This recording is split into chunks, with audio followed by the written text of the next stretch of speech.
Olá, meninos e meninas! Chegamos para mais uma orientação e leitura da avaliação.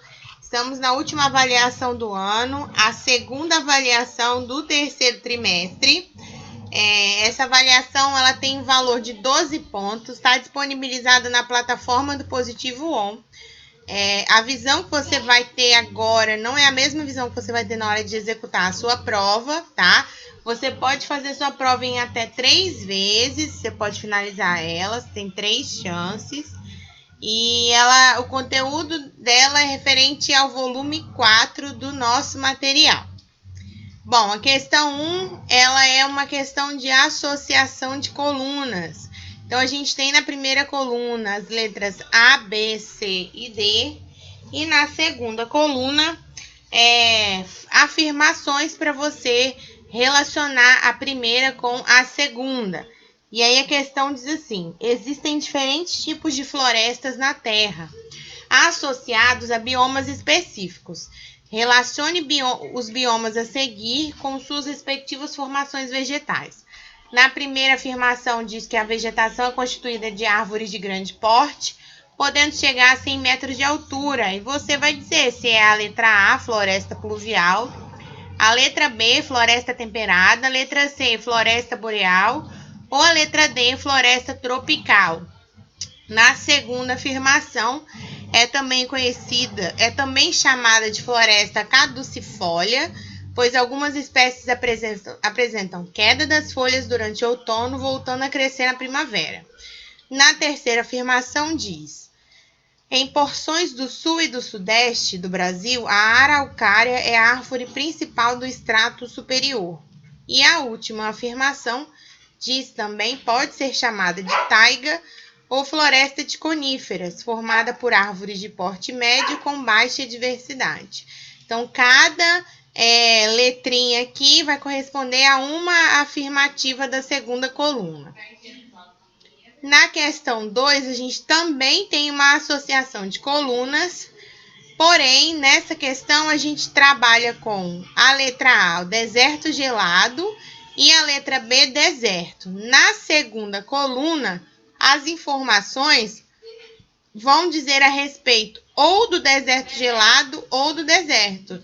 E aí você vai associar, então as letras vão repetir. As formações vegetais a seguir ocorrem em regiões muito extremas da Terra.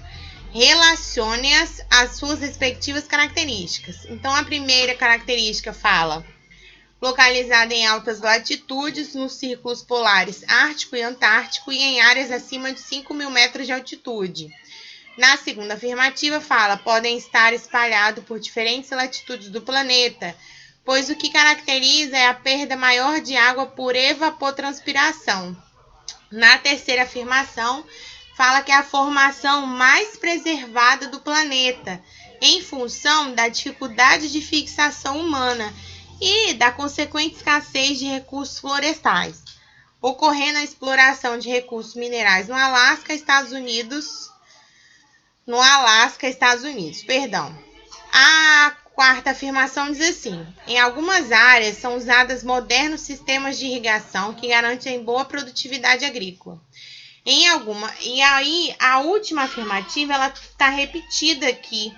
Se ela estiver repetida para você também, você vai colocar a mesma letrinha que você colocou aqui, tá bom? Você vai dizer se essa característica aqui, ela se refere ao deserto gelado, né, lá a Antártica, o Polo Norte, ou se ela se refere ao deserto, como o Saara.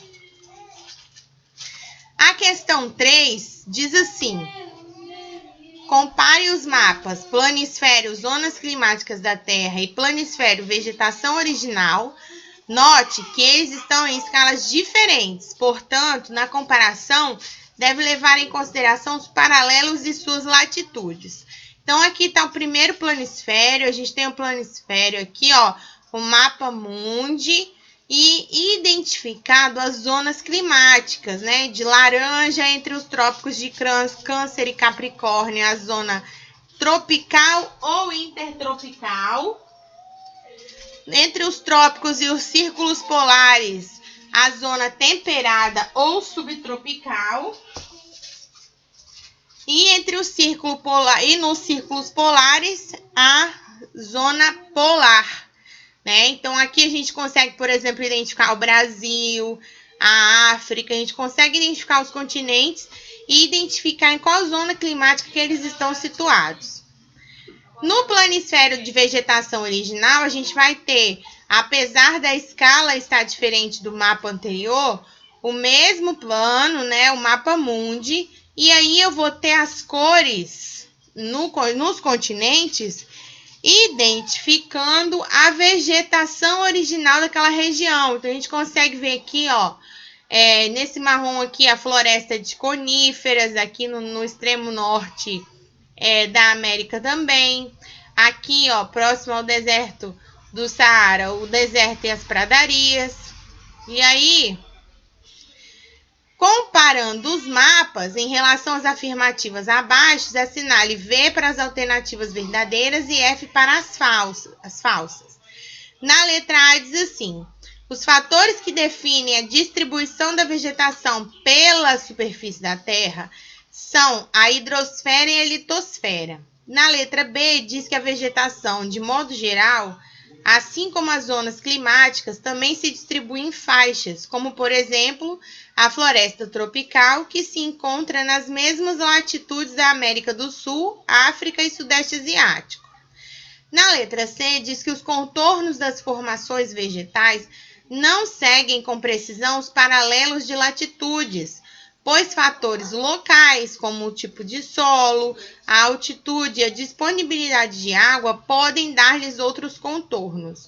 E na letra D, fala que a maior parte da floresta de coníferas é encontrada na zona climática intertropical, onde, no verão, as temperaturas chegam a 15 graus Celsius.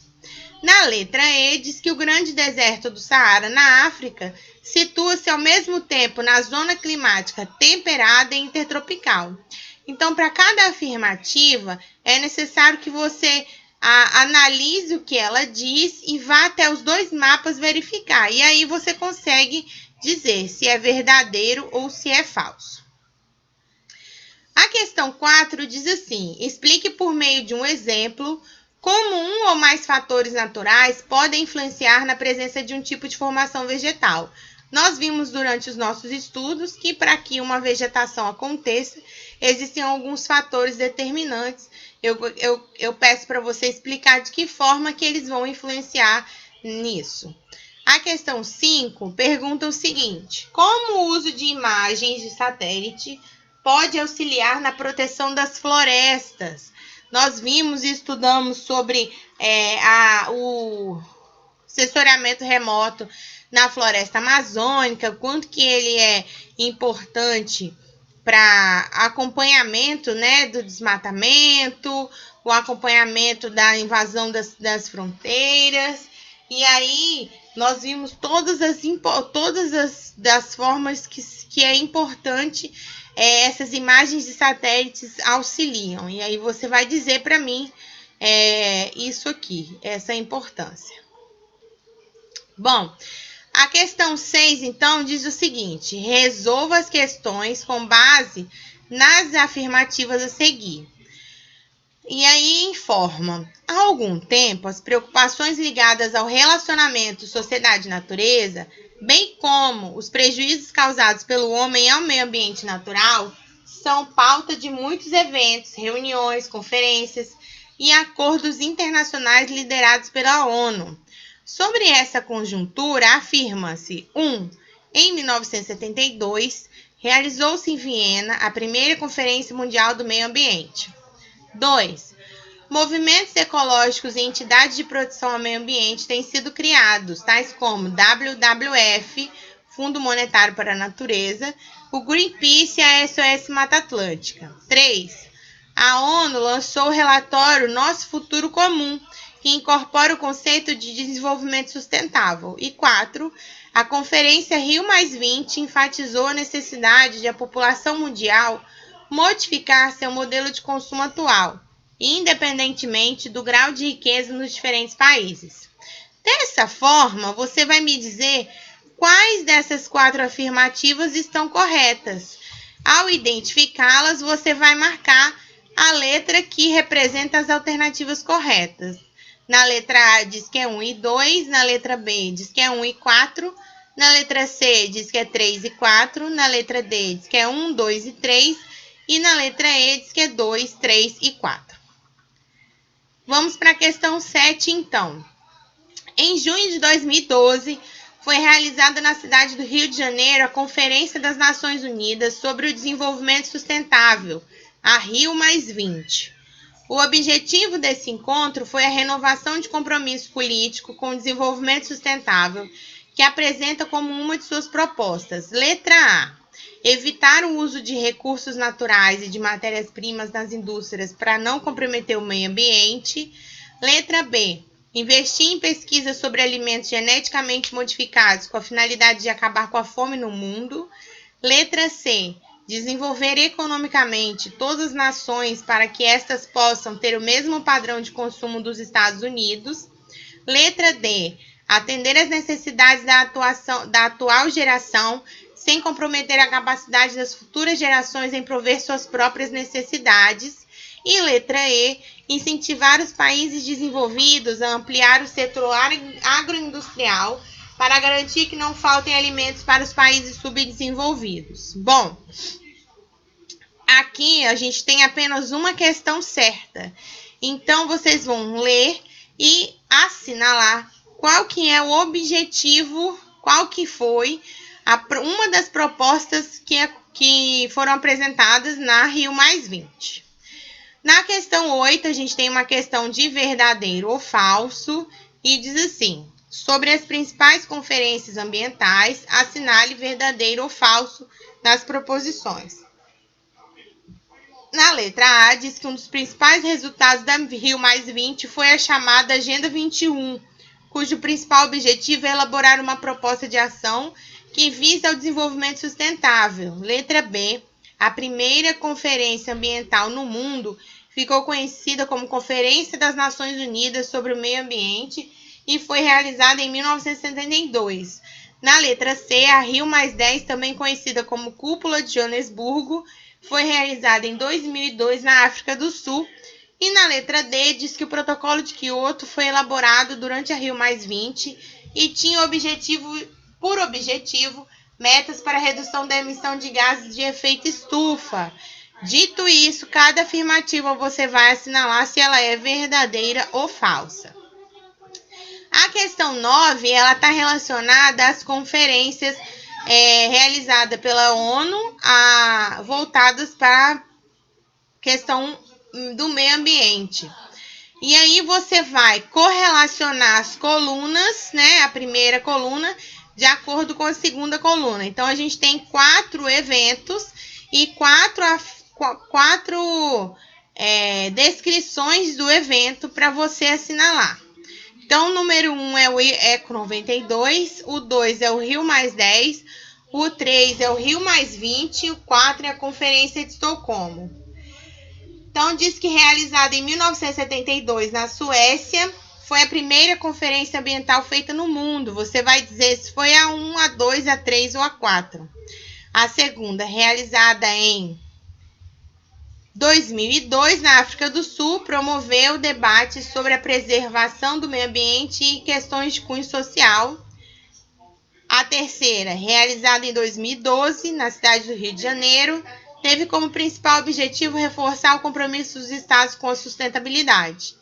E a quarta, realizada em 1992, na cidade do Rio de Janeiro, teve como objetivo um dos seus principais resultados a Agenda 21. Ao relacionar as colunas, você vai marcar qual alternativa representa essa relação, de cima para baixo, tá? Primeiro número aqui vai ser esse primeiro aqui. Então, você vai dizer se é a letra A, B, C ou D. E, por último, a 10ª questão fala sobre o Protocolo de Quioto.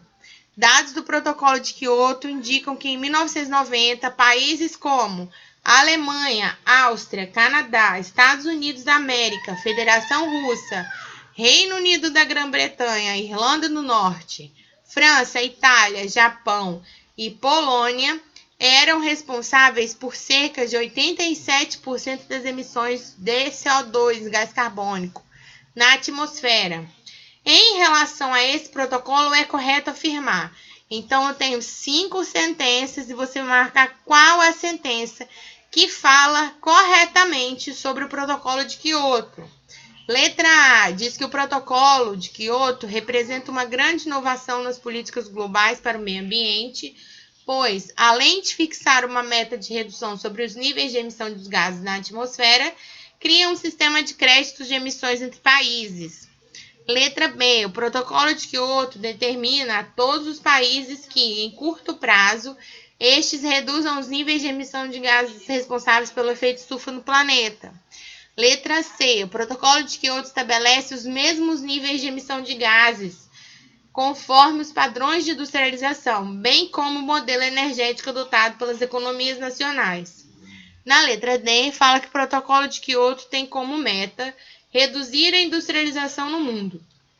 Países como China, Brasil, Índia e México, que experimentam forte crescimento econômico, vivenciam sérios problemas gerados por serem obrigados a reduzir seu crescimento.